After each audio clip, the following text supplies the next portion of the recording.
you getting yourself ready for our show?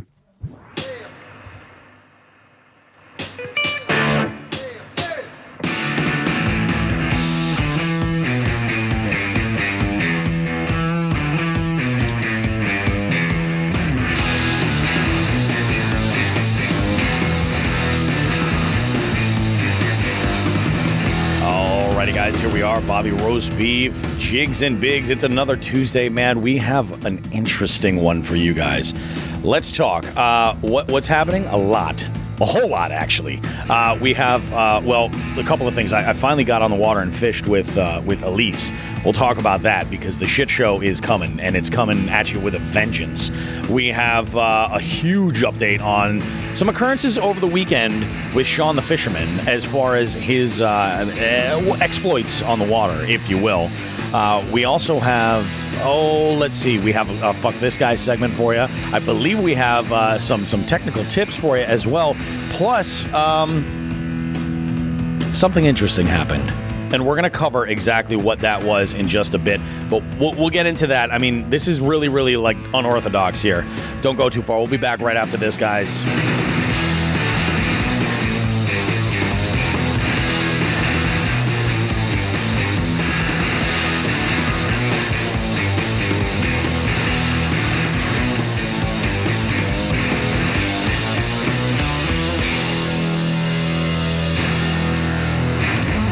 Alrighty, guys, Bobby Roast Beef here. It is, it's officially, it's a brand new week and a brand new show. Sean, how are things?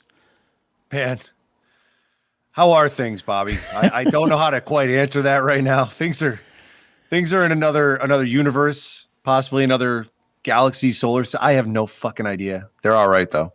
So right. I feel like we kind of need it before we recap the week or anything. I want to just tease what our listeners have to look forward to in the we're going to drop this little thing that we recorded in the segment that would be where we would have an interview. And actually, I have to reshoot. I have to redo one of those interviews that we have coming up with. So it actually works out perfectly that this like just sort of occurred. But so fell out of the sky, if you will, dropped out of Mother Russia, apparently. Yeah. So Sean and I often like to reveal kind of like some of like what's going on here. Sean and I often will do like Zoom meetings and stuff, and we'll just discuss production ideas and stuff like that. Come up with show stuff for like down the road, and then like a lot of what we've been working on. Honestly, I'm going to share that with you guys too. A lot of it has to do with events. Like a lot of it lately has had to do with events, trying to get out there and do some more really good stuff. But while we're in the middle of this, the phone rings with an international phone call from someone whom we haven't heard from in a little while.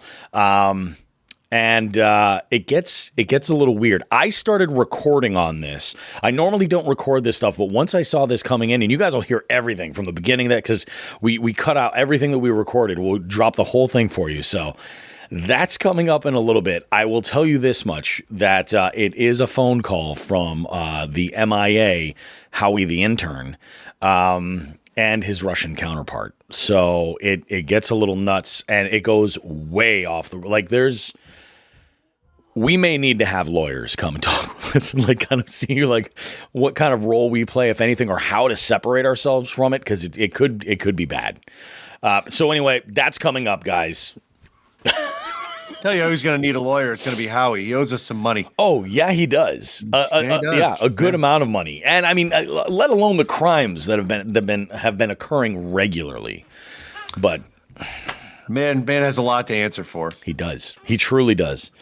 So, for those that are listening, by the time this is released, Memorial Day weekend will have come and gone, and I hope you guys enjoyed the long weekend. Remember the reason why, this is such a special day, and all that. Now, for those of you that are in certain parts of the country, like Rashawn and I are, this weekend sucked balls. I mean, weather-wise, weather-wise, it was rough.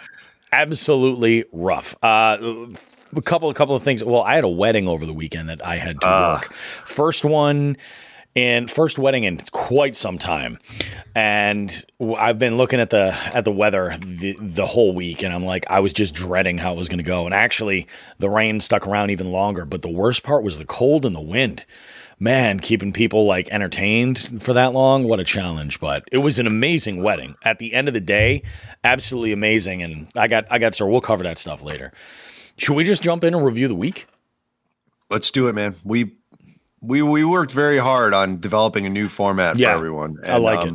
We think we're pulling our socks up as far as the show goes. So yeah, that's the idea. So let's do it. Let's talk, man. Let's talk. I know I have a lot to speak of. Let's talk to you first. What do we got, Bobby? Let's see. What went down next week? I know I'm forgetting stuff. I'm thinking from Tuesday. What happened on Monday? Anything happened on Monday? What the hell happened on Monday? So we recorded for last Sunday, which worked out really well. Like, it was fantastic. Monday, did I fish at all? I don't think that I did. Or if I did, that's right. Monday we had some crazy weather. It was crazy hot. There were tornado warnings in parts of, I think in parts of the western part of the state. It was crazy. I did fish for a little bit. Totally like fruitless, nothing good going on. But I did go out also Tuesday and went up to Wachusett. I haven't been there since my last venture, and what a like completely different situation, hand of cards I was dealt, because not only was it like gorgeous, it was also like warm as hell. I mean, it was great. And I was finally getting out to fish with Elise, and we had a blast, whole lot of fun. She is a riot, but she outfished the hell out of me. She caught a largemouth, she caught a smallmouth, and then she caught a number of what I referred to as piss clams. Piss clams, but they are, they're freshwater mussels. And it was fantastic. We had a great time. In fact, I had a little conversation about my outing there and the specific spot with Sticky Fred. So it was pretty cool. I mean, he was actually the one that tipped me off to going to that one spot. And I was like, this is awesome. It's a great area. So we had a good time. That was a lot of fun. Tuesday, I got back into town, started my week for trivia for work. And Wednesday, I did a lot of prep work. What I did for that was, this happens like every wedding season. After the winter and everything, when things really kind of slow down and I pick it back up, I'm kind of like, all right, yeah, so do I have all my ducks in a row? Got to get everything. And I block out too much time, kind of. I'm like, yeah, all right, whatever. So that was Wednesday. I had gone and done all my database stuff, done all the prep work for the wedding and everything, and kind of got stuff together, gathered equipment, doubled and triple checked to make sure that things were working the way that they should. All that stuff. So that was my day on Wednesday. But then Thursday, I had the idea that I would go out and I would try out this GoPro. I picked up a GoPro Hero 7 Black off the recommendation of many of our Instagram followers, and a lot of them said, if you're going to go with a GoPro, that most people in the poll that I had thrown out there had said I should go GoPro versus anything else. But then I said, if I do something else aside from GoPro, make some suggestions. And there were some good ones, but I got a deal I couldn't pass up. I just couldn't pass up, and so. This doesn't mean that, Jigs and Bigs on YouTube is going to be like any other, general fishing video, though that's kind of what I filmed, because I realized on Thursday I had the time, go out and do a little bit of fishing. And wired up the GoPro, got everything all set, tried some stuff out, and put together a little video. So, and the reason why I did that video is primarily to kind of practice editing and get, a system down. So I think I have something. I have a good base. Let's say we have a good base going forward.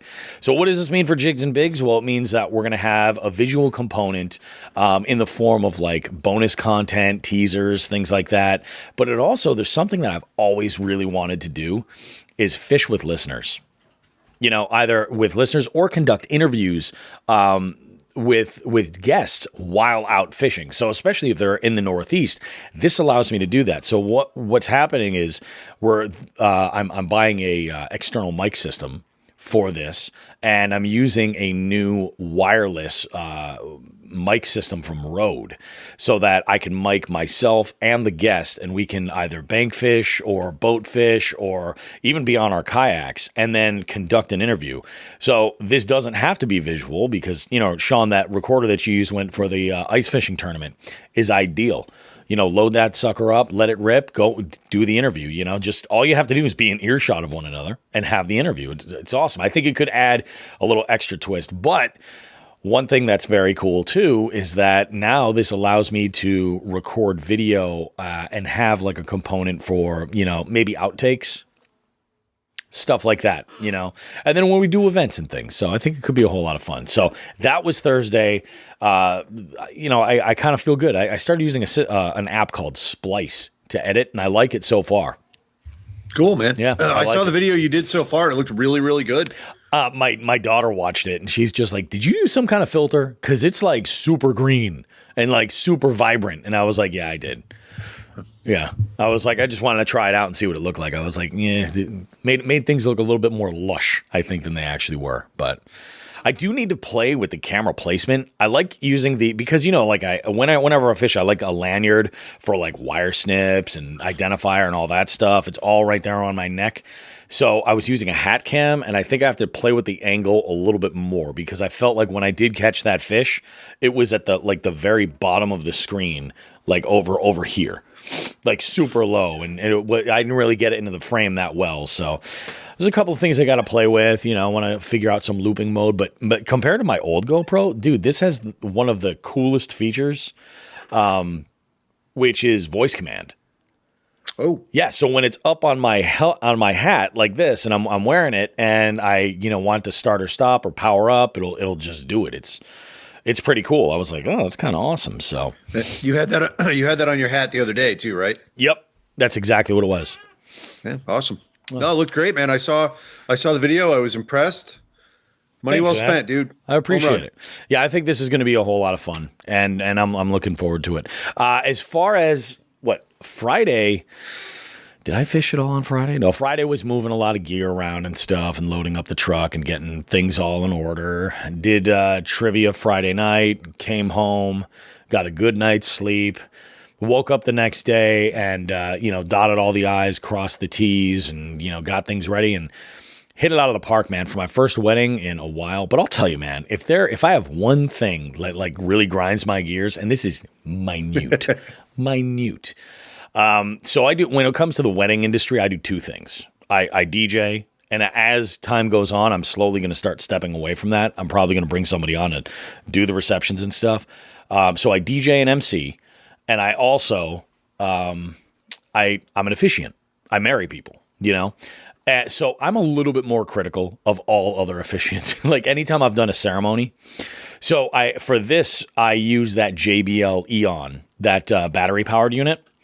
And remember, I told you this is going to work great for the show because when we're doing events or something like that, we can now have a compact battery-powered PA system that runs. And they make a claim that battery runs for like up to 12 hours. And it ran from, I think I had it up and running from 3 until I think I shut it off at about 8:30 or 9. And holy shit. It used 10% of its battery capacity.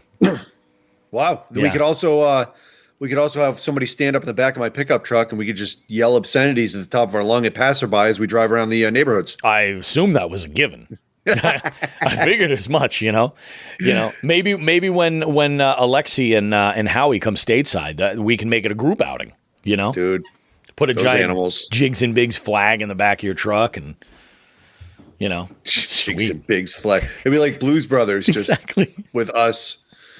Oh my God.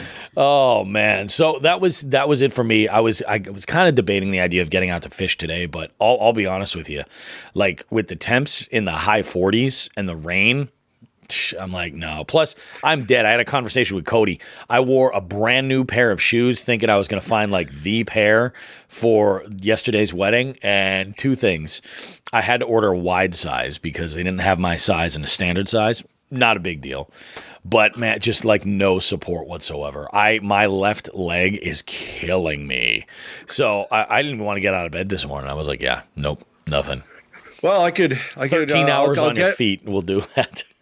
I'll get to the weather about today in a minute. Oh yeah, well yeah, that's what I'm curious about. Were you experiencing the same shit that I was here? Probably worse. It was fucking awful. Oh, But okay. let me tell you. Let me go to my week first. Let's break down your week. Yes. Real easy. I didn't fish this week because I had a lot of shit going on. On Thursday, I got my second COVID vaccine, so that was a real blast. My arm hurt a little bit on Thursday, and I just braced myself for Friday, and that pain just radiated, dude. It sucked. So the whole left side of my body hurt. Yep. Flashes of pain all over the place all day Friday. Luckily, I had scheduled and did not cancel an acupuncture appointment. And my acupuncturist, I told her, hey, I'm having some problems with the left side of my body. You know, my arm is in particular a lot of pain. You know, it's from the COVID shot. She said, okay, hold on. She put a needle right in my shoulder and said, this should help. I felt that thing shoot a sensation all the way into my fingernails, which I have never felt before. You ever felt your fingernails? I mean, aside from getting a hook into the backside of Oh, yeah. I was going to say. Getting intimate with a yellow perch with a crankbeat in between us. It was kind of like Lady and the Tramp. I assume it's a similar feeling. Yeah, it was a good time. So I was pretty fucking miserable Friday. Saturday I felt a lot better. And that seems, you know, it seems like everyone's got different symptoms of this or different reactions to the vaccines. Yep. I got the Moderna one. I know a lot of people have had the Pfizer one, and it seems like the Pfizer one's a little tamer. I don't know. The VA had the Moderna. I didn't really have a choice. I got my ass kicked. So I dealt with that.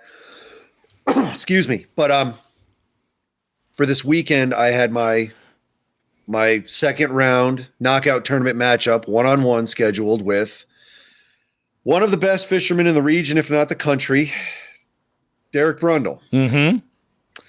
And what normally happens is when you set these things up with somebody, you get randomly assigned your first round draw. You've got to call them up, see where they live, tell them where you live. Yep. It's general etiquette to schedule it, obviously on a day you're both available, but at a place that is an equal or close to equal drive, or you can work something out. Say, hey, tell you what, I'll drive to you. Let me pick the place. Yeah. That way you're giving them pre-fishing, or, whatever you want to work out. Some guys are real easy about it. Say, whatever, I'll go anywhere. I try to go with that halfway rule. So for the past 4 years or however long I've been doing this, I have used the A1 site in Westboro, which is out on it's in between Worcester and Boston for, that's a real generalization, but it's closer to Worcester for those of you not in Massachusetts. It's a flooded reservoir of timber where it's deadly timber because the waves and the wind have worn these stumps down to spikes from something out of a Tomb Raider video game or an Indiana Jones movie. Yeah. It's bad. It's no joke. No, the back end of that place is death. So these stumps will hurt you if you go in. And being in the perfect spot where it's almost where Route 495 running north to south and Route 90 meet, a lot of people that are in this tournament tend to live on the southern side of the 495 corridor. So I always say, look, A1's right there. Let's go fish it. There's fish there. That place pumps out 17 and 18-inch fish. So it's always competitive. You don't want to go someplace where, like my first round matchup, we tried somewhere new and it just, myself and Steve O'Brien didn't really have a good time. It was Nibblerville. Yeah. So when I had met up with him afterwards, I had said this on a show, whatever it was, a month ago. I had 3 13-inch fish, and I said, "Oh man, please, what's going on? Did you not have single?" He goes, "I haven't caught any." It was awful. That's right. I remember that. It was awful. I had no idea. I just said, "Well, it's near. It's in between the both of us." Yeah. So I went to A1. I asked Derek if he was okay with A1, and Derek is he's a pretty easygoing guy. He wants to fish anywhere. He's, tell me where, I'll be there, he says. So we picked Sunday. We picked a few weeks ago, and then we had to reschedule. So we rescheduled to Sunday, and today is Sunday. So we met at 5:00 in the morning. We got out on A1. It had not started downpouring yet. and it was cold, so I actually had the wetsuit on. It was under the rule of 120 came back into effect. Oh yeah, it did. And in May, that hardly happens, but it is. Yeah, it is weird. The water was at 60 and the air was at, I think when we got on the water, it was a mid 40s. Yep. It was cold. And like I said, the back half of that pond's pretty covered in stumps, but in this time of year, it gets covered in like, I don't know if it's hydrilla, milfoil, a really, really thick weed. Yep. And I hit two spots that I like to hit at the front end of the pond real quick. And Derek had made his way back to the back end. By the time I got to the back end to check it out, he already had two 17-inch fish on the board. I'm like, oh shit, I just put one of the best fishermen that I've ever met or shared a body of water with on a factory of fish. And I'm like, oh shit, what have I done? So Derek's doing his thing, and then this is where I had problems. I had mentioned that my rudder had given me some problems on the KBF tournament last weekend. It happened again. The lines loosened up, and my rudder was dead. On top of that, the back end of the pond was so choked with weeds, I had to yank the pedal drive up. Otherwise, I wasn't going anywhere. Otherwise, it was an anchor. Yep. So my body still had a little bit of healing to do from this shot, and did not take kindly to a 30-minute paddle into a 15-mile-an-hour wind in the cold. That sucks. So I was with that extra weight, and you know, you and I had talked about it. I had even considered taking my non-pedal kayak out and said, you know, I know this place and it might not be a bad idea. And I was fucking kicking myself. I'm like, I was so upset with myself. By 6:30, I had actually given Nelson a call and told him what happened. And he kind of talked me through, you know, staying in this tournament. I was pissed. I was pissed and worse.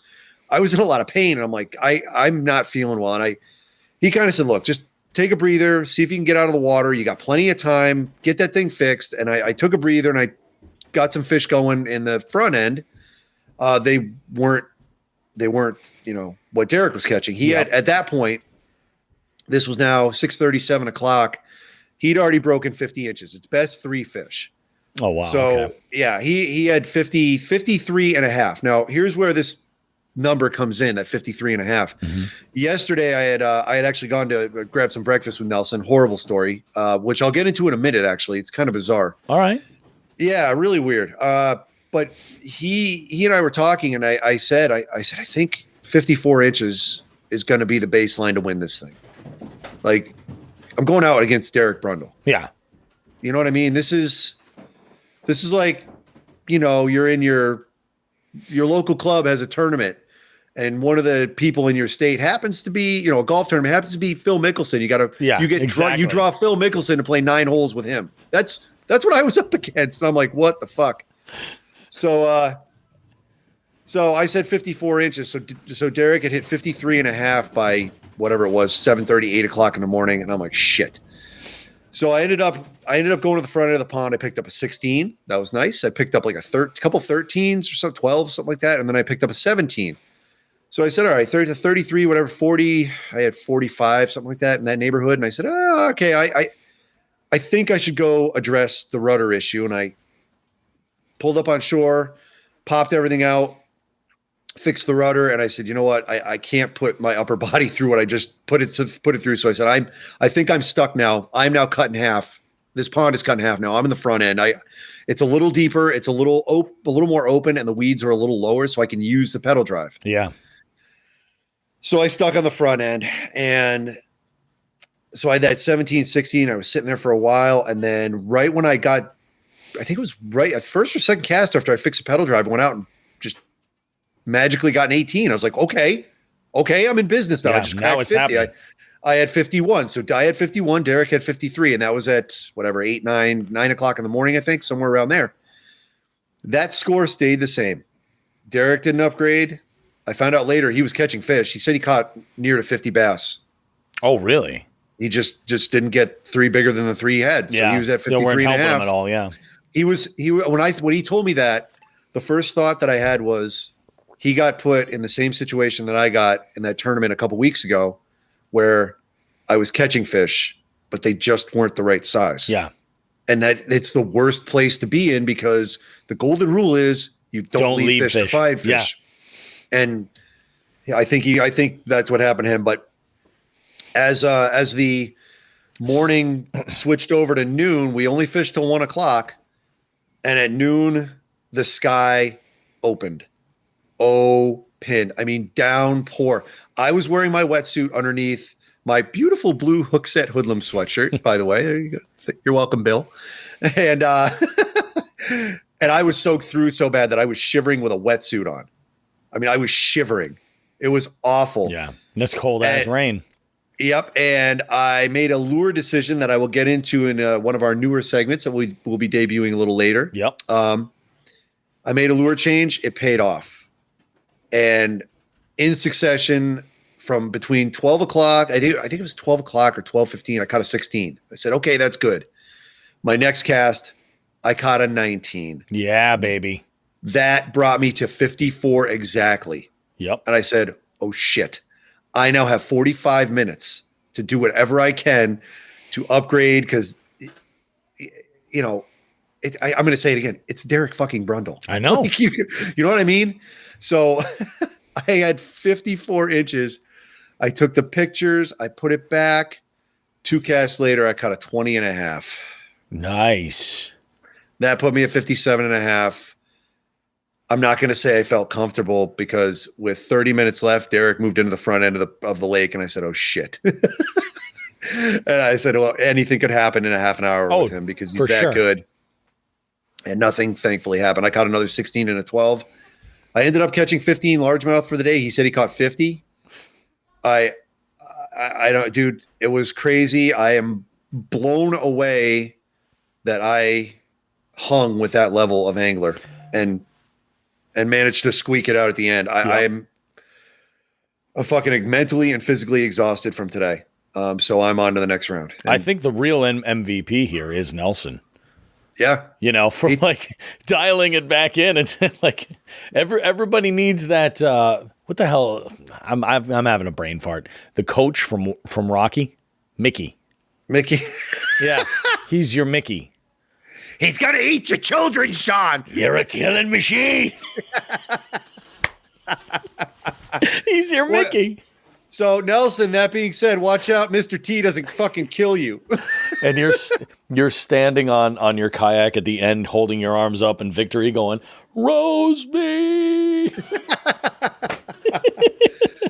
Yeah, so that's my day. I had one day of fishing this week, and it was one of the most memorable, insane, up and down roller coaster fishing days I've ever had, where I don't ever even, it doesn't cross my mind to quit fishing unless there's a major problem.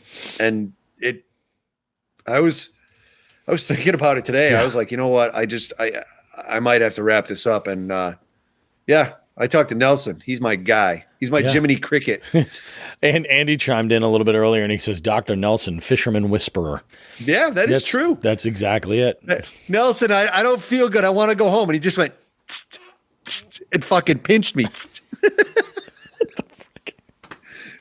Oh my God, man. So that's an intense experience. You know, I mean, it's like body of water that you're relatively comfortable with. You know what I mean? You kind of, you're familiar with it for sure. Yep. And, you know, it's like when you're going up against somebody who's got a track record like Derek has, you know, and has really definitely become a name, you know. You're just like, shit. Son of a bitch, man. So, hey, good job. Good. Hey, you earned it. See? Derek's one of those guys, you drop him in a body of water and he's got it figured out in a couple hours. And I mean, like I said, it wasn't even a couple hours. He already broke 50. I'm like, what the fuck? Yeah. Yeah. So I came home and did some Facebooking and did some Instagramming, and then I just took a nap and woke up. So if I look like a pile of ass for all of you watching, I'm a pile of ass. There's a reason. I'm exhausted. Yeah. This was amazing. Now on to breakfast. All right, we do tend to talk. Give me the details on breakfast. We talk some food here. Nelson and I were very confused. So, okay, is it normal now in the restaurant industry to take Memorial Day weekend off? Is that a thing?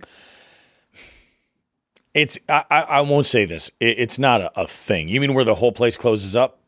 Yeah, because you know, I mean, I'm only going to speak for Western Massachusetts because it is our beloved home. But pizza places generally close on Monday around here. They do their weekend business, and then Monday, a lot of restaurants and most pizza places are closed on Monday. Yeah. A lot of restaurants. That's like the traditional schedule, you know? Yeah. So I don't know if other places do that, but we had made a plan to go to Mrs. Mitchell's kitchen in the morning. I had received through One Each Bobby Roast Beef, some hand painted lures from our friend Derek Archioli down at Three Bells. Derek has begun the process of I don't know, what would you say, lure manufacture? I don't know. He's having Lure some fun with it. manufacturer. Yeah. Oh yeah. And he's dabbling. And and this is going to benefit a couple of listeners because we're going to be doing a giveaway soon, and we've got a couple of really, really nice pieces that we want to show off a little bit later when we get closer to the giveaway. But yeah, he's got some great stuff. In fact, that lovely perch pattern rattle trap that I was throwing that got lodged into my thumb with the yellow perch attached to it and flopping around, that was one of his hand painted crafts. And Tuesday when I was at Wachusett, the first fucking thing I tied on, because I'm like, this thing is nasty and it will catch fish. It's great action, and it's got, you know, it's a pattern I have confidence in. Done deal. Yeah. So you when you had picked those lures up from Derek, he had also passed along 2 lures I asked him to color and say, go ahead and give this a go, and he colored them, coated them, painted them, coated them, and then they were to go from your hands to mine, from his hands to your hands to my hands to Nelson's hands to the receiving party, which is his dad, who asked me to paint these years ago. I think 7 years ago. Wow. And hey, better late than never. And I'm a piece of shit. So he will be receiving those lures. I don't think he listens, so I think they'll be in his hands before he ever hears of this. But probably. Thanks, Manny. Manny hooked me up with some tip-ups years ago. I told him I would paint some lures, and it took a while, but they're done. You got it done, and you got them done like legit. They're good. They look great. Good looking lures. Yeah, they look great. Big saltwater lures. So so we stopped at Mrs. Mitchell's. I gave Nelson the lures, and he said they're closed. There's a big sign up saying Memorial Day weekend closed. I'm like, shit, I didn't even think about it, because, you know, for all the good things that go along with Google, their you know, and their businesses, you know, when you type in a business and it gives you all that information. Yep. Man, their schedules are always fucked up. I don't even know what to say about it. The thing is with like Google and stuff like that, it's set it and forget it as long as nothing changes. You know what I mean? Because there's so much maintenance you need to do to keep that stuff together. And like, to answer your question, I don't think like taking a holiday weekend is typical for a lot of restaurants. I do think that when it's a smaller, locally owned place, you'll find people that are like, nope, we want to take this time and go out of town. You know, we have enough people, you know, we're going to take a weekend off and go and do it. So sometimes, and it can be a crapshoot too. Like a lot of folks, Memorial Day weekend is a huge camping weekend. So there's a lot of people that get out of town. So some folks that are in the restaurant business might be like, we're only going to be as busy as like the folks that are still around. Now, obviously this year with the weather the way that it was, I'm sure some plans got changed at the last minute. Yep. So, but, you know, we had continued on to my town where there was another restaurant that, you know, can do what I needed to do with food. Son of a bitch, that place was closed too. It said closed. No. We're rebooting Memorial Day weekend. We'll see you on Tuesday. And that's when I said, you know what? My wife made potato skins last night. How about I fucking cut those things up, fry them, and then we'll make some eggs just at my house. And he's like, yeah, let's do that. Nice. Because they also had a later open. So we went and grabbed a coffee at Dunkin' for an hour and just bullshitted about fishing and other such things. So I'm like, dude, I just made you drive all over fucking Western Mass. Yeah. I'm sorry. Let's go. I'll cook you fucking breakfast. Freaking crazy, man. What was this place that you were in your area?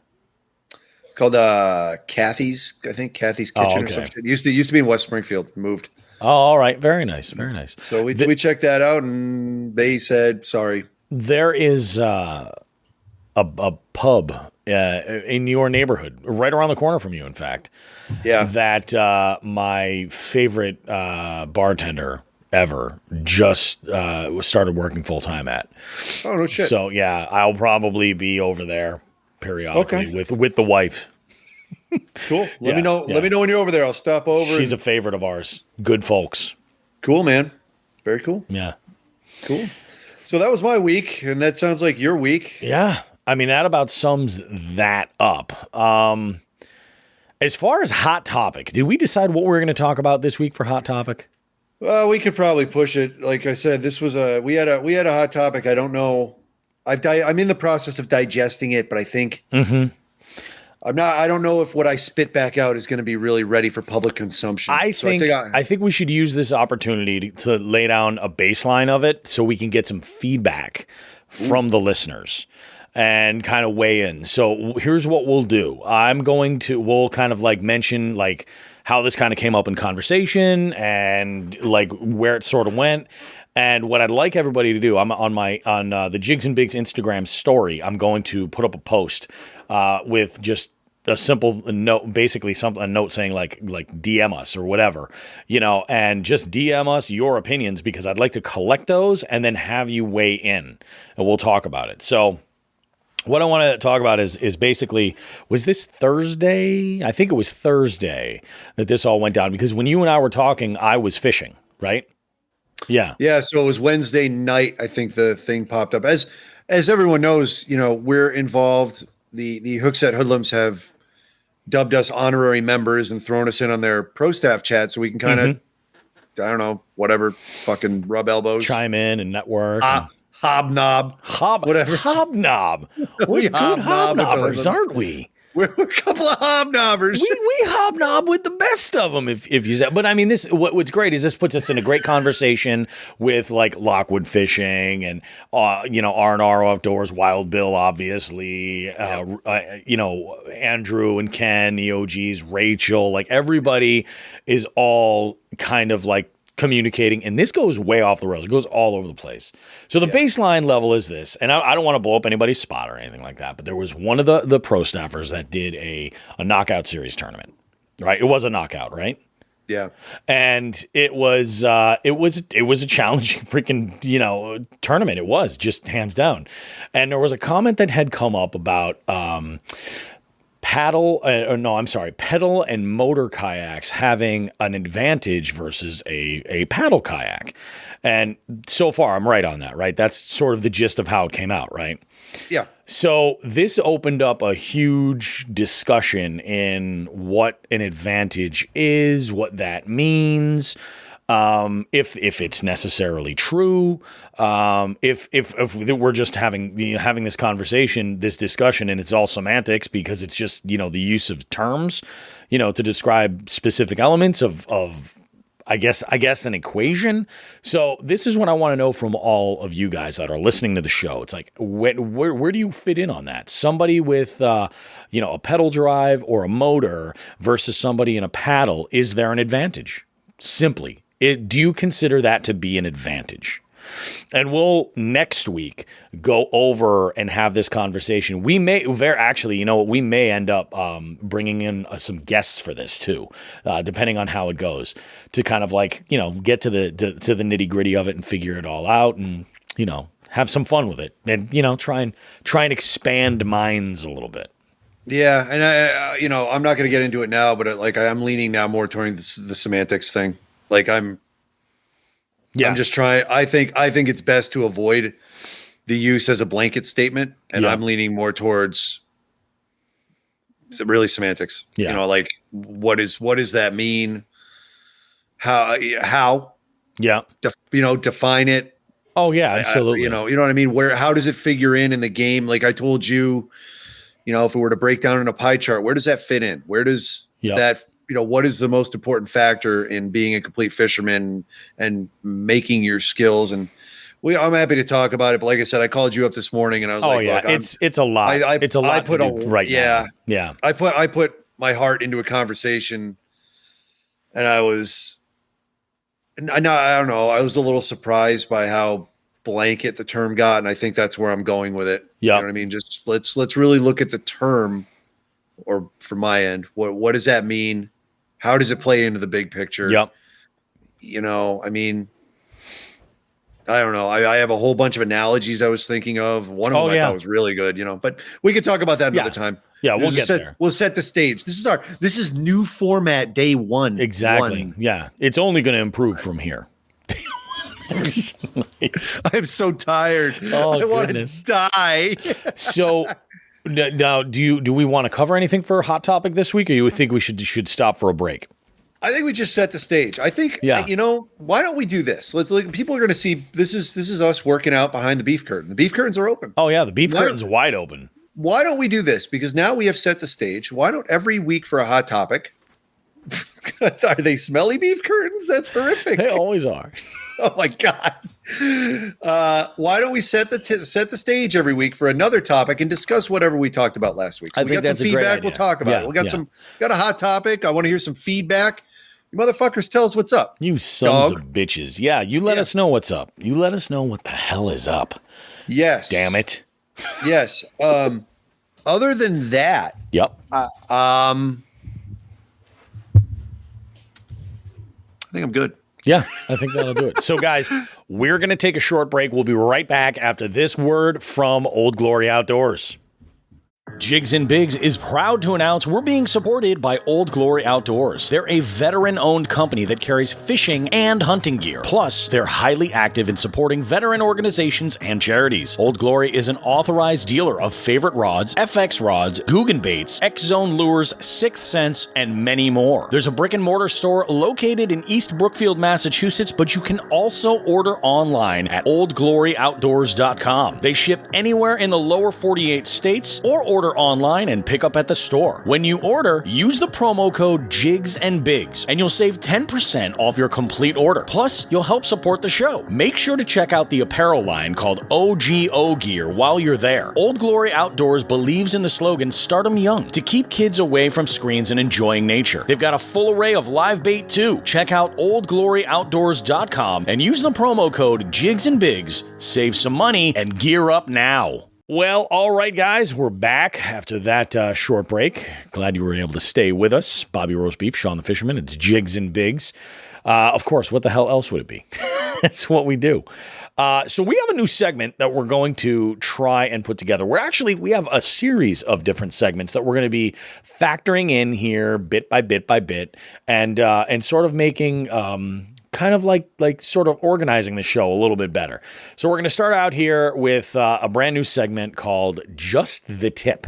And this is sort of where you're going to get tips and tricks. You're going to get some, all from the entire spectrum of going out and fishing. Like this could be, tips in either, cold climate wear. It could be tips for specific tackle. It could be tips about knots. It could be tips about snacks. I mean, who knows?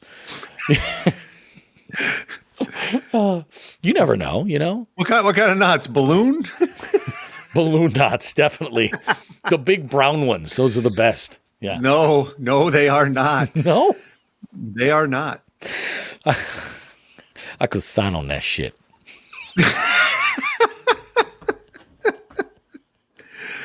All right. Let's just go ahead and get into it. So just the tip. So Sean has a tip to kind of reveal over us that kind of came into play in a major way for him recently. Yeah, I alluded to this earlier in the show. I wanted to save the tip just for you guys. Thanks for that. How many times can we play on that innuendo? I love the fact that the newest segment that we have is essentially a glorified dick joke. I know. I thought it up. I was so proud of myself. It's perfect. I have to wonder when you see my name come up on caller ID, like, oh God, what horrible thing about penises does Sean have to say now? And how has he worked it into this show? There is a short list of people that give me pause when I answer the phone when my kids are in the car. You're on that list, but you're not the only one. You're on that list. I'm like, should I just call him back later? Should I? And I'm trying something new with our whole resegmentation. I am actually looking at the comments and shutting my mouth about them. And I just want to say that Cody right now is begging for the tip. He really is. He says, tip us off, Sean. You're out your tipping point. Cody, I don't want to get going too much. You might get more than a tip. Whoo. It is just the tip of the iceberg. Oh my God, what the hell? So I like this. We can take valuable information and put it into a segment of the show where folks will kind of know about where it is. And some weeks you guys might not get the tip. You might not get the tip. So, you might have something else that kind of sits in this one spot. The big question is, do we have a tip to give you? Somebody might even have to reach around for it. We're fucking children, man. We act like children. Like my brain is reverted back to 7th grade. We do a podcast, motherfuckers.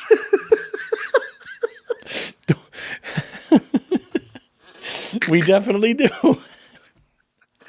Anyways. Oh, goodness. As I alluded to earlier,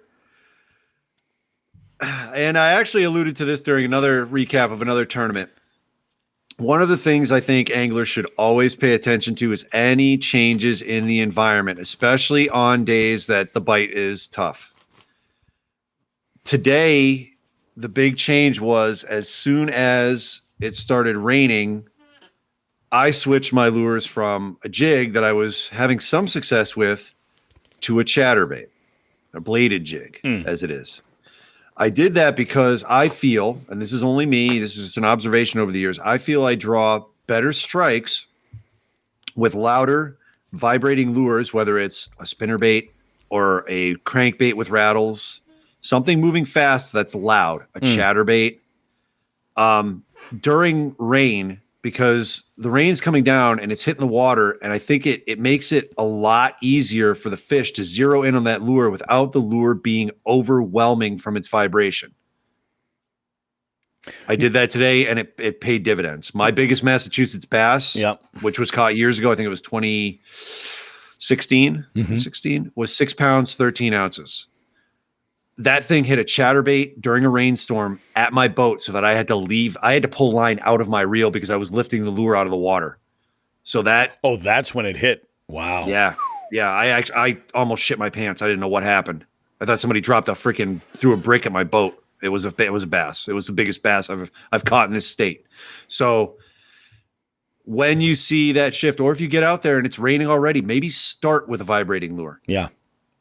What are your thoughts on this wonderful tip, Bobby Riskin? Well, I kind of I think it's just logic. I forget who it was that I was recently watching, but the breakdown was about, or the question rather would be, what sense is more important? Like, how important are rattles was one of the major things. And while, bass, I may be confusing this, but I believe bass primarily are sight hunters for the most part. Like, if they can see it, that's kind of what they need. However, in situations where their sight would be inhibited, their lateral line lets them dial right in to that kind of vibration. So even though it might not be at the forefront of what they're necessarily looking for, if they have to, especially because of conditions, that definitely helps. But with that said, fish and there's a lot of people have this idea in their head that under the water it's silent, but there's sounds that are occurring, and I mean, when you're nearby, look at crawfish, look at the sounds that they make, I mean, these things are out there. So if you have an environment where you have all of this noise coming from the surface, like you're talking about with the rain, something like that, if you have something extra that can almost grab their attention, I think there's something to be said there. It's just logically, I think it makes sense. And I find that little tip works really well when you have lakes with residential lakes. Yep. So if you have a residential lake and there's not a real or resident anything but lake, pond on a river, sometimes they don't have a lot of cover or a lot of structure where the fish can hide. So when they are sitting there on the bottom or sitting somewhere they feel comfortable, they don't move a lot. And sometimes the sound, because everything's so quiet, they don't seem to really respond well to loud, vibrating or rattling lures. Yep. Then all of a sudden, that same lake, when it rains, they'll pick up a rattle trap. They'll pick up a chatterbait. They'll go after a spinnerbait. I've seen that over and over again. Again, like we said before the break, I don't want to go with absolutes on fishing. This is just a tip to try. Yeah. All I can tell someone is it may work.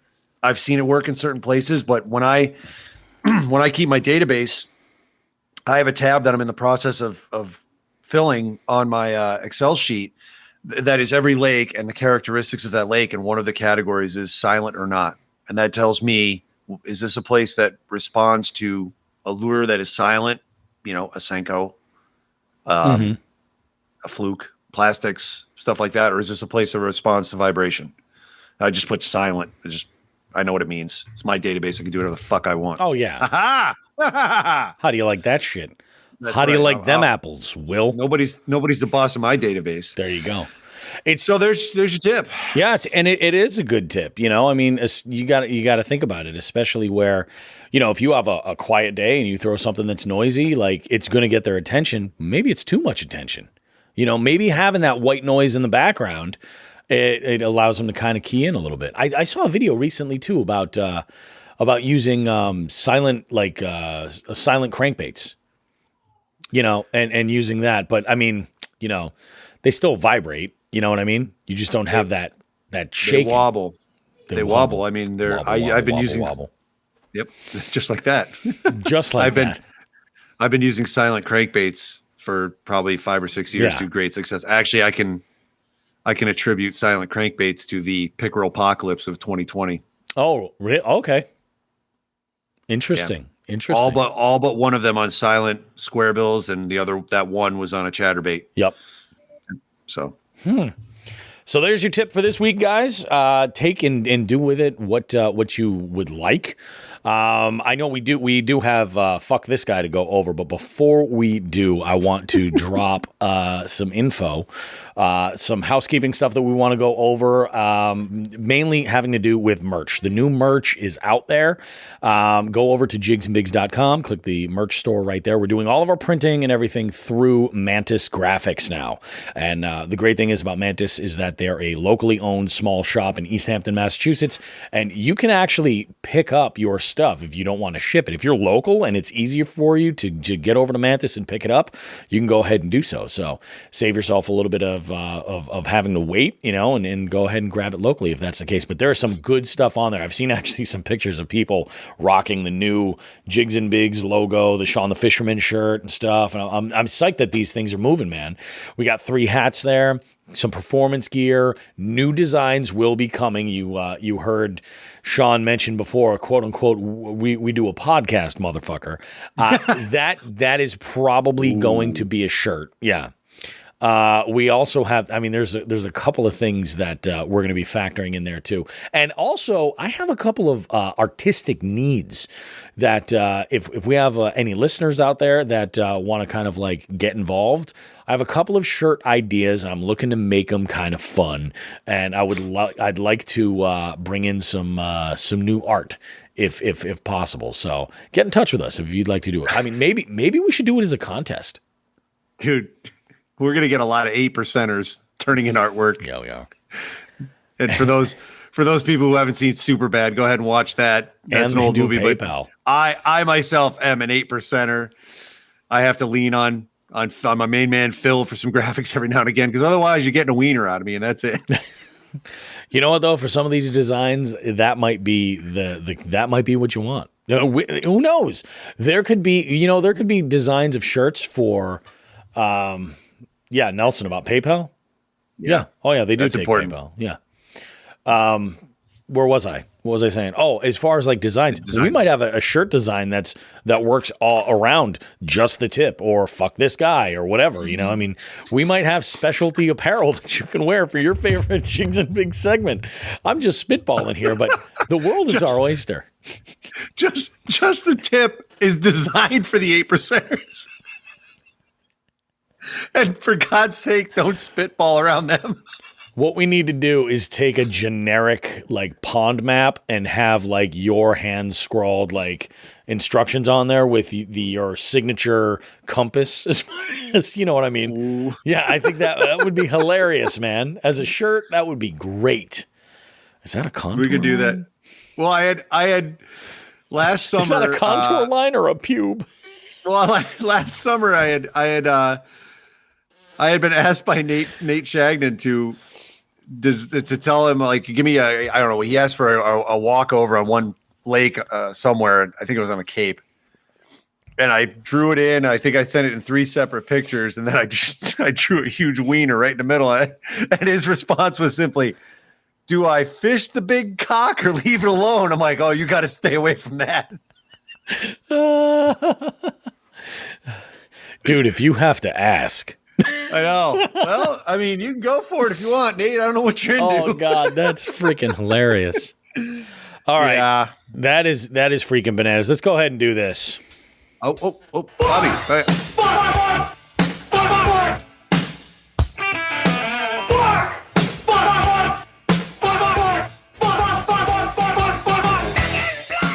All right, so it's fuck this guy, but I know you said we forgot about something. Oh, he's muting and hacking up alone now. What was that? I wanted to give a couple of shout outs first because this are we see this is where the everyone gets to see us be idiots and learn this new format we're doing. Yep. Do we want to do fuck this guy at the end of segment 2? Yeah, I think so. Because that's the main event. Okay, so then let me I'm just gonna put a break in. Is that cool? Just go for it. I'm going to leave it as is. It'll be fine. Whatever. Okay. All right. Oh, yeah. They get to see our warts on the beef curtains. Yeah. Gross. I don't have a retching sound effect, though. I need one. Dry heaving. I got a quick shout out to a couple of high school lacrosse players because they are, of course, high schoolers. They are minors. We are not going to name them. When you guys hear this, you're going to know who you are. Well, look I got name. I can't put last names. That's what it is. The legality is the last name. Look at this. I should probably read and not take naps before this shit, but kids don't grow up to be like me.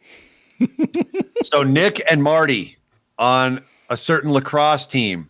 Apparently, one of their coaches took one of our stickers. They have a connection to this show and put it on his phone case. And one of these 2 fine young lads who plays lacrosse but is not very vocal and just goes out and does his thing says, "Hey, I listened to that podcast," and walked away. So Really? Yeah. So Nick and Marty, thanks for listening, guys. Don't be like me. You guys kick ass. Yeah, And, be awesome. we will see if we can take the appropriate channels and get you guys a couple of stickers. Definitely. I think that's just fucking fine. I think they've earned it. Yeah. I Do we think want to they've play the fuck this guy song again? Fuck it. Do we Let's have to- do it. I can do what I want. You got to be.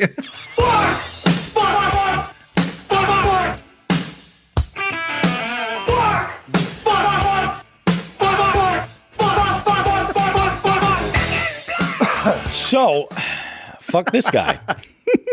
You have more of a list this week for fuck this guy than I do, meaning that I've got nothing to bring to the table. Nobody pissed me off this week. Maybe, All right. maybe wedding officiants that don't talk into microphones that you provide for them. I'll explain that. I'll throw that in there. Okay. Yeah. Well, if we're gonna keep fuck this guy at fishing, which is I thought what we were planning Yeah, I on. know. I have 2 faceless, nameless, phantom fuck these guys. One of them I am delivering on behalf of the honorable Chris DeBari, Okay. friend of the show. Yep. Friend of ours. Yes. I don't know if you saw on the vaunted Hookset thread today. Chris was having a hell of a day. He's out on vacation. He got some fishing in. Some fishing. I mean, he's like what 3-4 species already. Like he's having a great day. Yeah, he's banging it, dude. So Chris sent a picture to the Hookset thread, and it was very upsetting because he actually was lucky enough to be towed in on the John Boat rowboat that he had with a motor. Oh, okay. His prop on the trolling motor, I believe, ingested a solid 100 yards of someone's line that they left in the fucking water, which it happens. I get Yeah. it, but you got to try. But that much is That's bullshit. a lot. Yeah. I swear to God, a half hour after he sent that message, I tangled up in a good solid, I don't know, 100 yards myself on my prop, That much? my pedal drive prop. So I actually have to Jesus. take that apart tomorrow and Yep. get the fucking line out of there. So to the nameless, faceless gentleman, or maybe single guy roaming the Northeast, throwing fucking bales of line into the water, fuck that guy. It's kind of funny because I had a situation in that video that I posted, the one I made on Thursday that I had posted. One of the things I had mentioned was that I had hung up on, I actually had hung up on some line that had a offset worm hook and a white Senko, the unofficial freaking, state motto of Massachusetts. State fish, state baby. Fish. Yeah, the state fish. Bloated, 500-pound, 12-foot long white Senko. Rusty hook in it. So I was able to, it broke off. I pulled it all the way back to me and I was like, cool, I'm going to chuck this. So I'm glad I was able to do that. But it was the first thing I think. And I think on the video, I'm just like, this is what I hate more than anything. I snag on a rock. I snag on anything else. Fine. I snag on somebody's fishing line and I'm pissed. That sucks. Yeah, when I pulled that up, I thought it was weeds. I thought, wow, I really wrapped some weeds around here, and I started pulling the weeds off the prop, and that's when I got the line in my hand. I'm like, motherfucker! You knew exactly what was going down from there. Then I was pissed, and there was a 4.5 or 5 inch. It looked like an elongated. It wasn't bloated. It looked like an elongated, like drop shot style bait.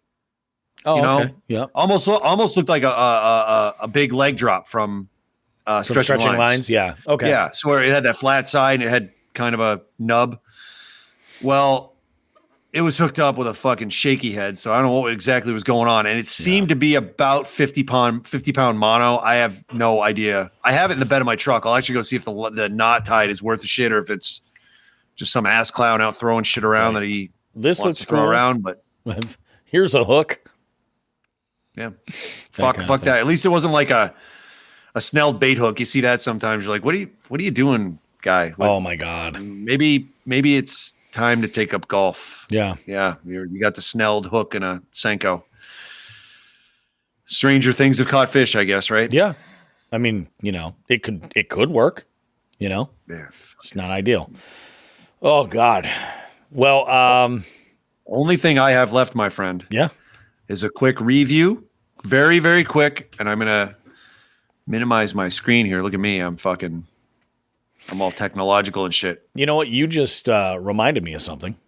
Oh, go ahead. And so before we get into that, because you're going to jump over and we're going to talk all the tournament stuff that's coming on. I remember what we did on Monday. What'd you do? We went shopping on Monday. We went Holy to Old Glory shit, Outdoors. guy. That's right. We did. And by the way, thank you for finding my coffee mug. I was losing my shit. Oh, I had a feeling you were. Sit tight. I'm going to go grab this box and kind of go through some of these items. Give me a minute. I'll be right back. Bobby is grabbing a box. Should I personally put in noise effects for this? I don't want to put a poll up, but I think I could. Sounds like macaroni and cheese. Oh my God. This is so much stuff. Me and the listening audience were wondering if you're going to grab that box, if it's going to sound like making macaroni and cheese noises. Maybe. The high schoolers here are like, what the fuck are they talking about? High schoolers are like, what is that? You'll find out, guys. No. This is a bunch of the items that are prizes. That's what Sean and I were doing when we went shopping. We bought a bunch of prizes, like we bought a lot of baits. We bought a bunch of Old Glory gift cards. Somebody's going to win one of these from Old Glory. Spro Rat. People love the Spro Rat. We got, look at this. Remember back in the day, Joe was talking about that frog that's got that little Velcro patch on him? That was my call. Yep, that was his call. Yeah, the boom boom. We've got, we got chatterbaits. Oh, hang on. We actually even have even better than that. What have we got? We're keeping it. We're throwing out some love there for Bog Hog. We got some Bog Hog jigs in here. We got various chatterbaits. We've got elites, and I know in here we have jackhammers as well. Plus, we got the goods for you. Plastics, all kinds of good stuff. We have. We should make note that these are prize packs. There are certain things that are packaged together. Yep. Exactly. Bobby and I did a really good job at seeing, what people like. We also have this Ducket Paradigm spinning reel right here that pairs up very nicely with this Arc Invoker spinning rod over here. So that's going to a winner. First place here is going to just love this. This is great. Yeah. This is really quality stuff. I am super happy and super excited that the people responded and said, we want gear.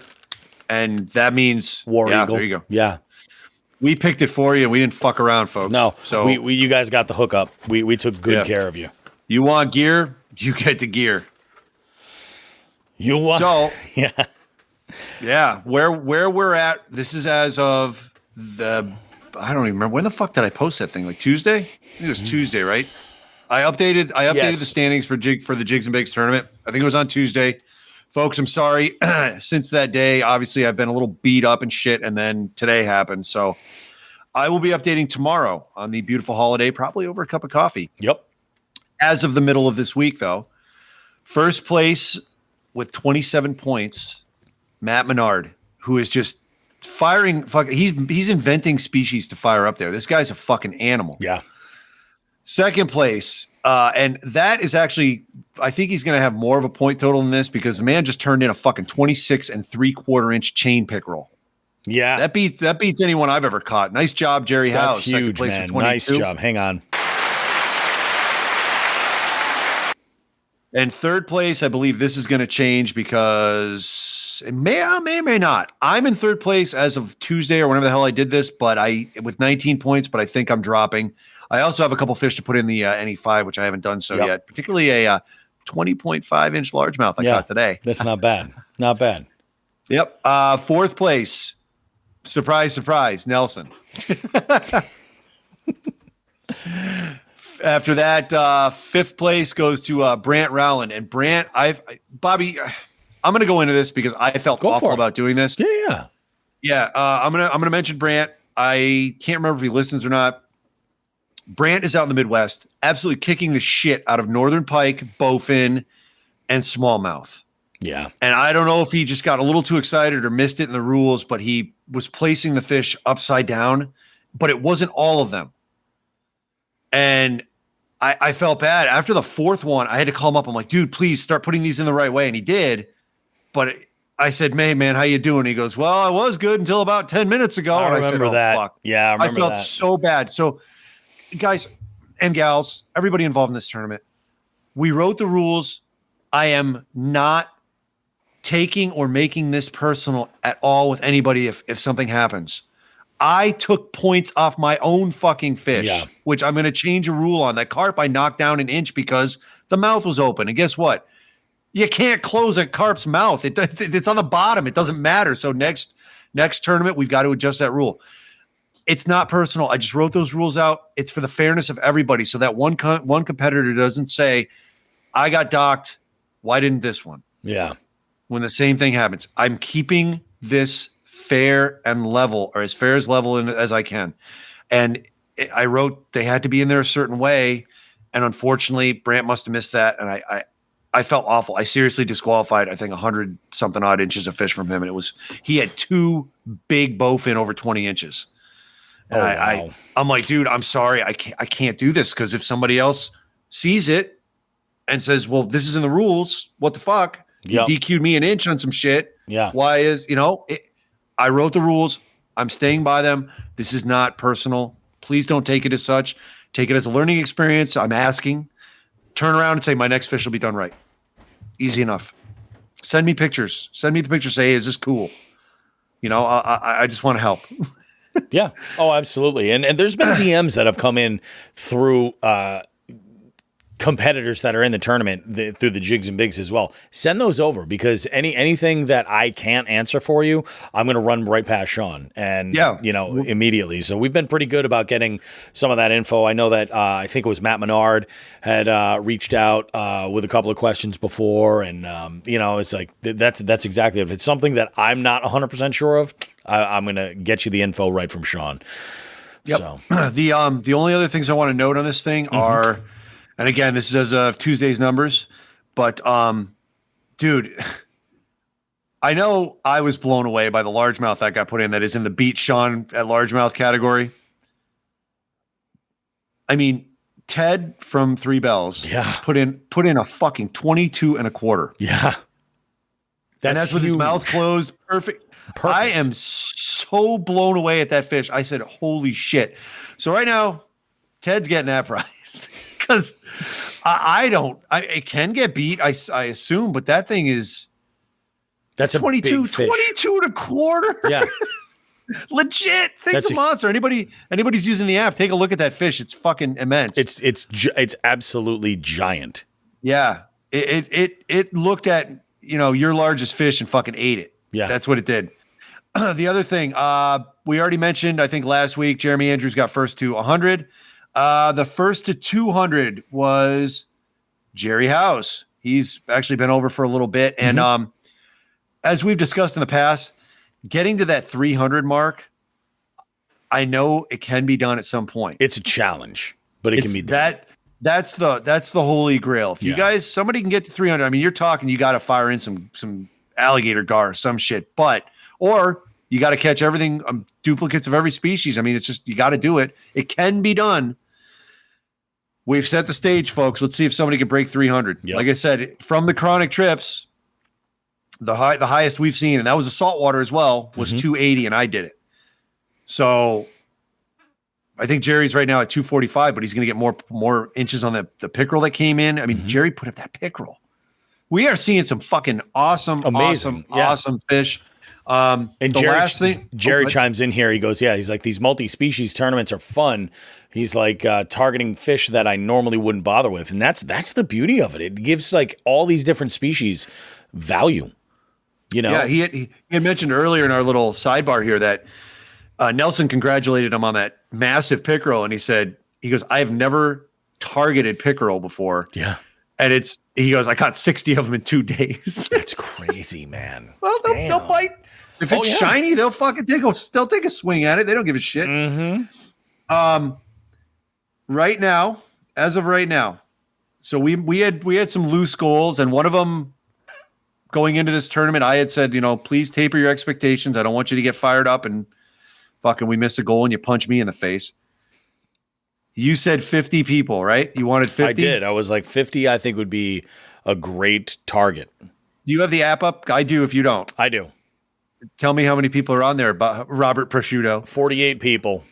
We're pretty damn close to your goal. Awesome. I think that's huge. I think I'm avoiding a punch. When I looked at it and it said 45, I'm like, by the rules of rounding up, that's 50. Like, so I'm completely content with that.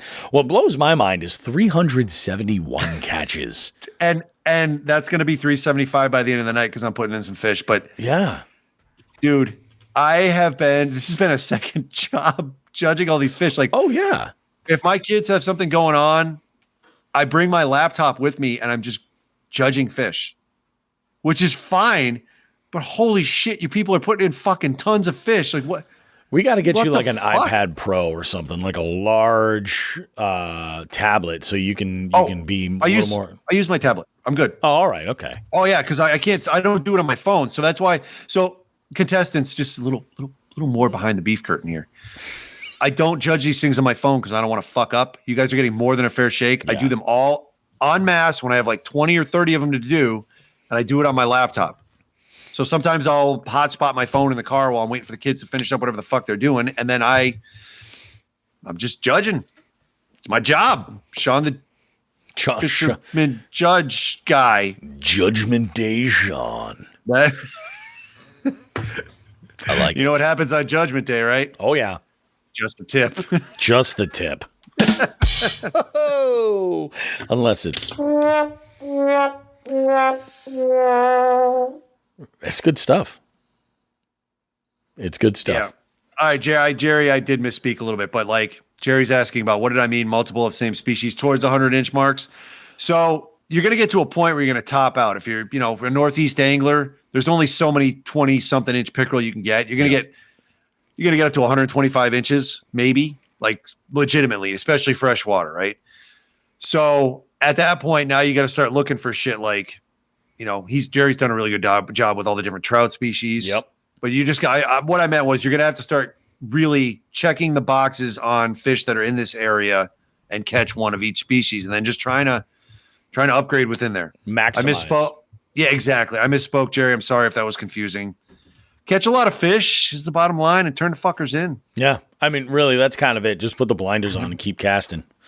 That's keep it. casting. That's it. Just don't leave your line in the water, or else you'll end up on a segment. It's true. Fastest way to end up on a segment. Oh, what are you doing? See this? I'm unspooling all this line and just throwing it into the water. Yeah, fuck. Bobby roast beef is going to have a fucking coronary over it. Well, I already caught Dabari and Dominic. Let's get that fucking roast beef. I love it. I love it. Yeah. That is all I have, my friend. Oh, it's not. God damn it. Jesus, I'm a liar. I'm a piece of shit. I'm a piece of shit. Yeah, all right. Go on. Also currently open for registration on Fishing Chaos. Yes. The Chronic Trips June tournament, where this is different from the Jigs and Bigs tournament, because obviously we've grown up with Chronic Trips as a podcast. I think that's fair to say, right? They're our buddies. I'm the director for both. We're friends. Yeah. We're friends. Sometimes there's more than the tip involved. Well, what? No. Go on. I didn't know that was the kind of relationship we had going here. It's been a year. Yeah. It's true. It's been a long year. It's been the COVID decade. It has been the COVID decade. It's a fucking COVID decade. Oh. Chronic Trips does a multi-species with fresh and saltwater. Easy enough. Big Jigs and Bigs is just freshwater.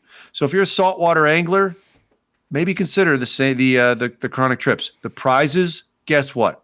They're all from Old Glory. We're doing the same thing.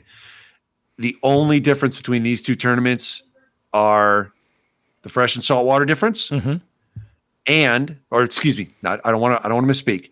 The addition of saltwater species to the Jigs and Bigs tourney. God damn it! The addition of saltwater, bibbidi bobbidi boo. The addition of saltwater species to the Chronic Trips tournament. They are both the same price. They are both a month long. They are both run by the same idiot. And and what else? And all the prizes are bought from Old Glory. We try to include some of the saltwater ones from Old Glory. So same format. We are sister tournaments, brother tournaments. We're the same. So if you don't saltwater fish, take a month off or get into it. Yeah. Give it a try. Get out in the salt. It's okay in Chronic Trips to get a charter. It's okay to do that in Jigs and Bigs. We don't really give a shit. Yeah. We want to see people out fishing, taking care of the environment. We should do a charter for the Chronic Trips tournament. Oh my God, everybody's got to wear Speedos. It'd be so good. Oh, you don't want to see this in a Speedo, man. Dude. Maybe, although, fine, you've twisted my arm enough. Wow, that was easy. Fucking, where's your retching noise? It's the French Canadian in me. It's natural.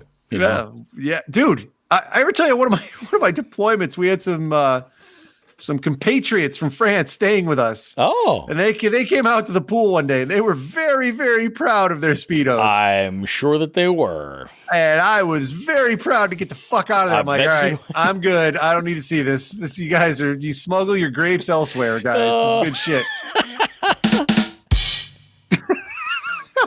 You got the double tap right there. That's what that was. Yeah. Grape smugglers. There's our next T-shirt. Right on the front, grape smugglers, and on the back, we do a podcast, motherfuckers. Bibbidi bobbidi boo.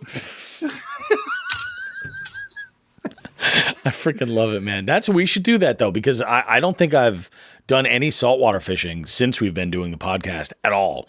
So we should go coastal and get on the salt. I think it'd be a lot of fun. Perfect. The July Jigs and Bigs tournament, I think, is going to be cool. Yes, and July we'll be actually running the month of July. We're straightened it out. I'm good now. It's in Fishing Chaos, so I can just make the thing up, and we're good to go. Yeah. Duplicate that tournament. We might. I think you and I should probably have a breakfast at Mrs. Mitchell's and talk about the species, because there were a lot that were not turned in. We could also run with this format for the year and then make adjustments for next year. I don't really give a shit. Yeah. You're the boss. We'll see. We'll see how it how the listeners weigh in. Maybe we'll use a poll and then we'll take that into consideration and figure out how it works. I mean, so far I think it's been running pretty well, but I'm always game to to improve on something in any way that we can. So we'll go ahead and make it happen. Cool, man. I'm down, dude. That's awesome. This is going to be great. It's going to be a really, really good summer. Like I've got some crazy stuff on deck, work-wise, which is not a problem at all. But I'm super excited for what's coming up this summer. Like I'm ready to kick things into high gear. Speaking of high gear, I got to get down to TBO soon. I'm gonna get in touch with them. We're gonna set something up. I think there was some rumblings already about that. We can talk about that off air. Yeah, I love it. Yeah. So yeah, man, anybody who's interested, Chronic Trips is open for registration. It starts on the 1st.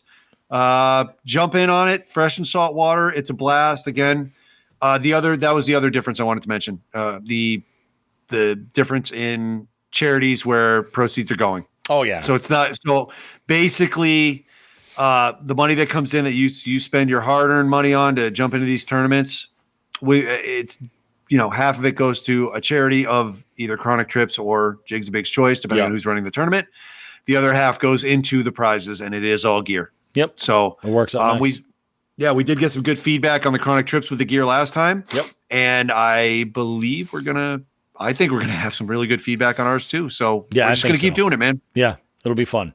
And I think for, I don't know, maybe for July, but there is something I want to definitely talk to you about doing in addition to a tournament, if we can do that within. So I'll give you an example. Well, let's say we're in a monthly tournament. Maybe we pick one weekend and we do like a numbers bass tournament, like a catch-em-all style, something like that. You're going to help me judge. Oh, yeah. No. In fact, I would even recommend that we bring in a few other people for that weekend and, make it a thing and just like, okay, let's judge them all. Boom, boom, boom. Nelson's offered. He's already judging for us for MAKB, so we can bring him in and I can train you pretty easily on it. Yeah. It's good shit. Yeah. Yep. I think that would be awesome, and do something like that just to add like a little bit more of like oh shit, so this weekend, this is what it is. We can promote the hell out of it, make it cool. And there's other stuff too that we're just talking about, spitballing, like I mentioned, events. I've got some irons in the fire that could be very, very cool. Very, very, very cool. One of my goals, and I'll share this with you guys, is to start doing some events, but also set this up so that we can do Jigs and Bigs live. Like actually go into a venue with listeners and record a show that live streams to the patrons, at the same time, and like do all this stuff and make it amazing. So working on it. We're working. We have some major things in the works. Yeah. I can't even say what the title is of one of them because oh god, it's too good. I shouldn't have fucking said it, and you were like, I hate it, but it's perfect. It's so. And I was perfect. Like, I hate myself for saying it. We all hate it. Wild Bill was surprisingly happy about it. I don't know what that was about, but we'll find out in the future. Yeah. We'll play it by ear. So let's go. If that's all we've got for this segment, let's go ahead and kick to our next break, and then we'll be back for our outro after that, guys. Guys, we will be right back after this short message from Three Bells Outfitters. Jigs and Bigs is proud to announce that we're being supported by Three Bells Outfitters. Located in Smith Cove on the Niantic River, TBO is Connecticut's premier paddle sports retailer. They're a full-service shop specializing in kayaks and paddleboards for everything from recreation to tournament fishing. Three Bells is an authorized dealer of Hobie, Jackson, Feel Free, Native, and Bonafide kayaks, as well as many paddleboard brands. Not sure of what kind of SUP or kayak you want? TBO offers free demos of all brands. Want to go for an extended test drive? They have a full-service rental facility on site. Three Bells also offers a complete rigging service for your kayak with such brands as Yak Attack, Yak Gear, Burley Pro, Yak Power, Torqeedo, and more. The sky is the limit. You can visit Three Bells Outfitters in person or online at threebellsoutfitters.com. They ship anywhere in the lower 48 states or order online and pick up at the store. Can't make it to the store to pick up your kayak or worried the freight company might damage your purchase? Three Bells Outfitters offers a white glove delivery of kayaks within a 225-mile radius of their store at a rate less than typical freight carriers. They will deliver your kayak, set it up, and answer any questions you may have. Be sure to follow them on Facebook and Instagram. Don't forget to tell them Jigs and Bigs sent you. Three Bells Outfitters, because life is better on the water.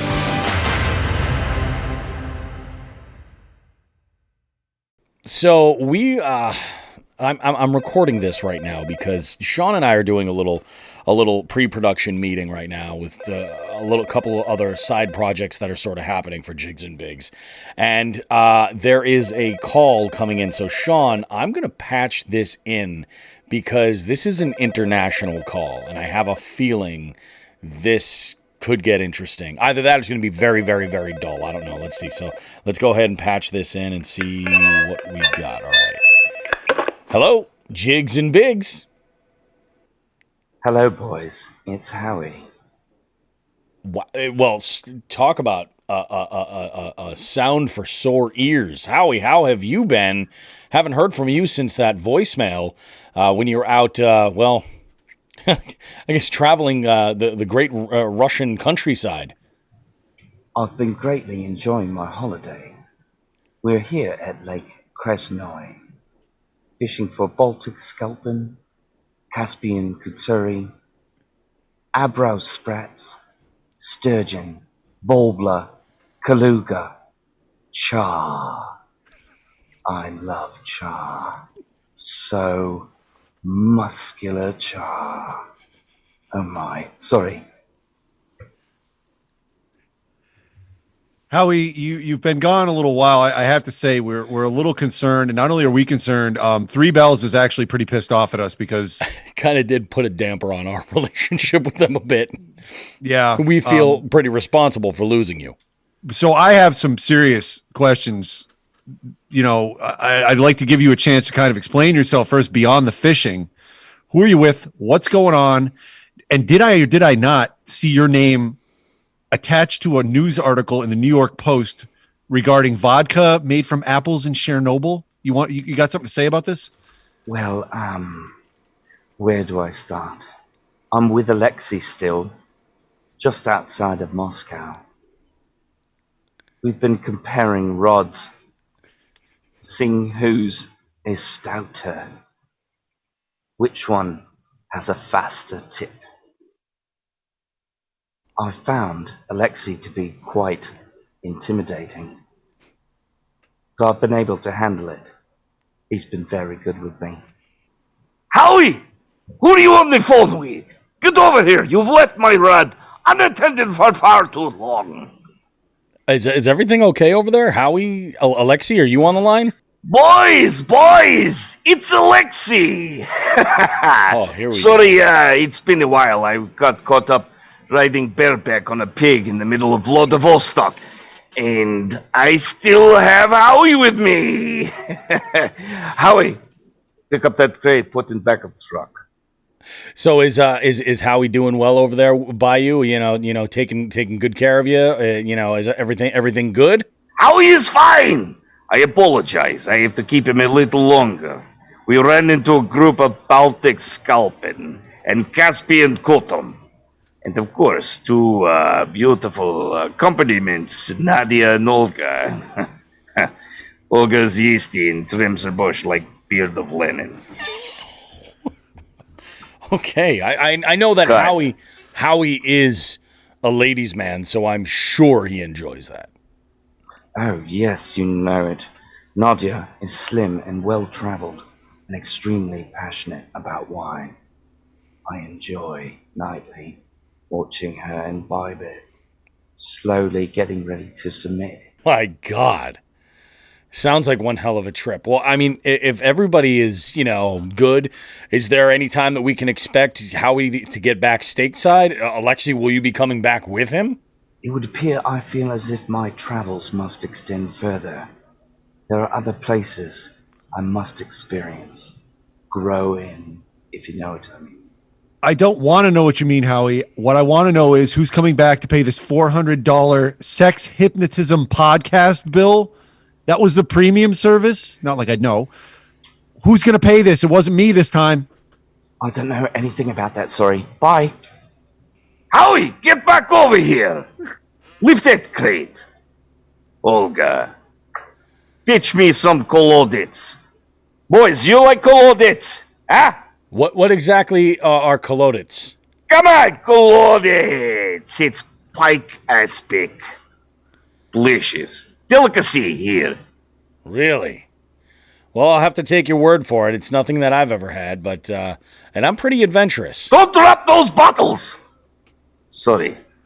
Bad things were about to happen. And I mean real bad. Like, big time bad. Like nuclear bad. Possibly. I don't know. Nuclear bad.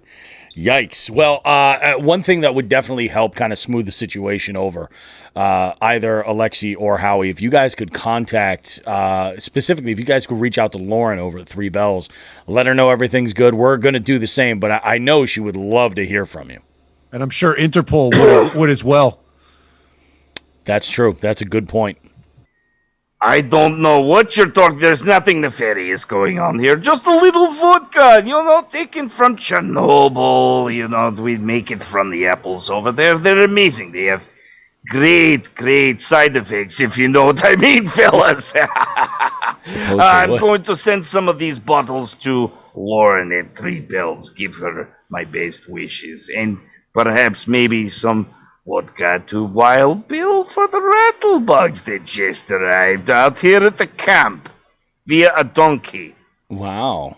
So you have the highly sought after rattling bugs. That's something interesting. How all this kind of stuff is tying together. Of course, don't forget to let Wild Bill know. I'll see him soon and bring my wild worm. Oh, really now? Okay. We'll be sure to pass along that message. He's probably going to listen to this and then shut it off immediately and then take a shower where he does a lot of crying, but that's okay. I hope it's a hot shower. Steamy. Steamy, okay. Let's get back on track here. So we're looking at about another 6 months before you're going to be back in the area. Howie, there's some big things that are going on for Jigs and Bigs. Are these things, are you going to be able to take some time away to do some work remotely to help us out, or we kind of left holding the bag here? Perhaps when I make my way to Australia, I'll pick up a laptop again and consider your offer. Okay, we'll take that. We'll cross that bridge when we get there. Just be safe. We don't want to anything to happen. I mean, you're sort of our responsibility, and I kind of feel like we may have legitimately dropped the ball a little bit, having you run off internationally with what sounds like an alcohol and who knows what else smuggler from Mother Russia. Hold on. Sorry. Bobcat? No, don't drink that vodka.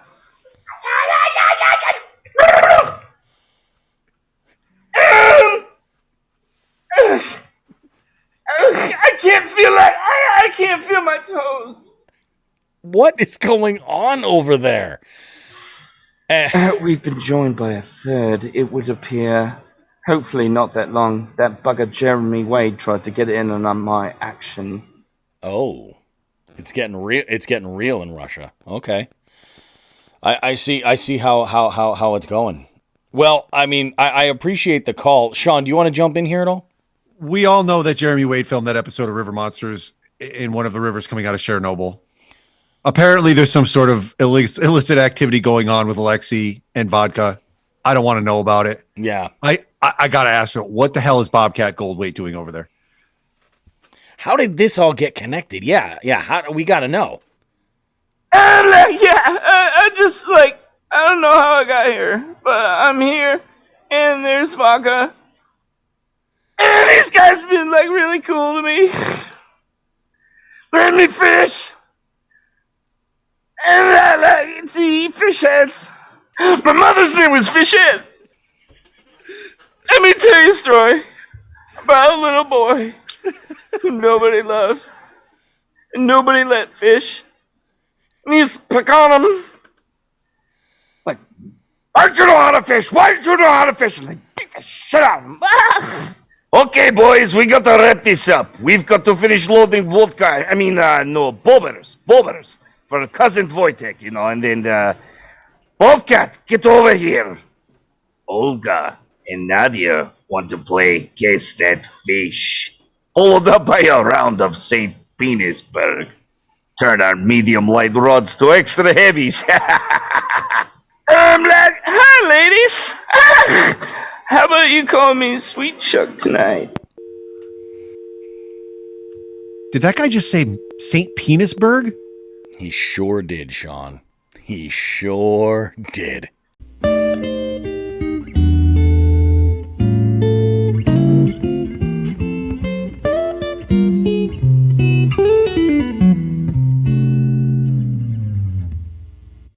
Well, guys, this was an interesting show, chock full of all kinds of good information for you to make something out of. You know, we reviewed what was going down with the week. Sean shared an amazing story about what happened on the water today as we record this, up against Derek Brundle in a knockout match. I mean, it was unbelievable. And, you know, we got some other good feedback, too. You know, you had Just the Tip. We had a segment for Fuck This Guy. And then we got some housekeeping done too, as far as, you know, regarding merch and tournament updates and everything else, things that are going on. So yeah, I would say this is a win all around, but the real like cherry on that was that phone call from Howie and Alexi. What the hell is the story there, and why? Like, I'm still confused on why Bobcat Goldthwait was there. What the hell is that all about? Howie owes us money. A lot of He seems to be in some sort of slave labor relationship with Alexi. There are two women with possibly loose morals. Or yeah, questionable morals at best. And it all seems to be centered around radioactive vodka from Chernobyl. I'm You gonna can't make this shit up. You know, I've heard, I was part of this call, and I honestly kind of blocked it out like it was, you know, PTSD, you know, just like a memory blank. I don't want to think about this. I just want that fucking bill paid. Yeah. Because I paid it. Yeah. You know, he owes me fucking money. I can't believe it. So hopefully you guys, you know, got some enjoyment out of that.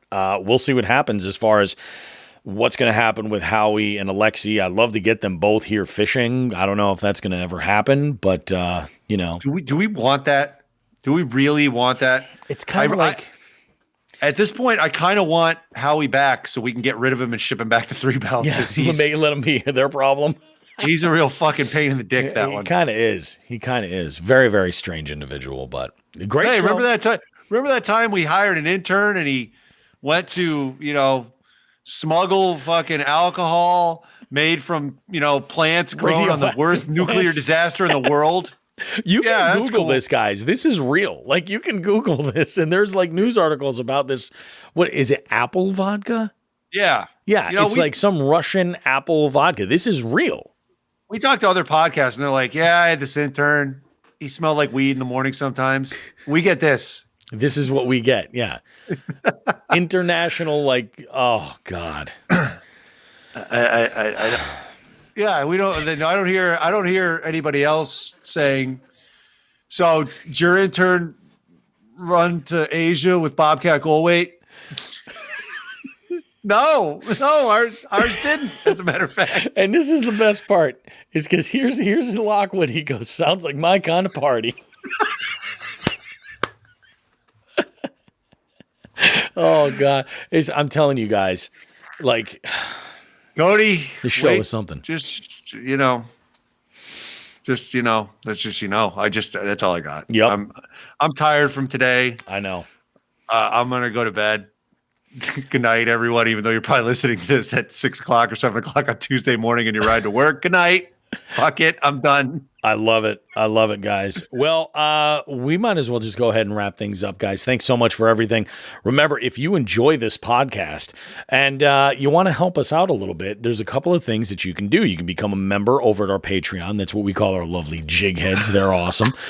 You can just do that by going to jigsandbigs.com and clicking on the Become a Patron button. It'll bring you right over, set you all up. that is one direct way to kind of support the show and kind of show us a little bit of support. And then you could also review our show. Make sure that you subscribe and follow. You can follow us and subscribe on Spotify as well. But if you're on, specifically for our listeners, the majority of you guys listen on Apple Podcasts, give us a review. Let us know what you think of the show. If you have some suggestions or anything, we're glad to take that kind of info into consideration. So, get on that. And if you come across any vodka or any liquor made from things that grew in Chernobyl, for God's sake, don't drink it. That should have been the tip. That really, it's the greatest tip of all. Yeah. It's the greatest tip of all. Guys, I think that's going to about do it for this show. Yeah? All right. Take good care of yourselves. We'll see you guys in 7 days. There, catch some fish and sign up for that Chronic Trips tourney. All kinds of good stuff lined up. Take good care of yourselves, everybody, and enjoy your week. Tight line.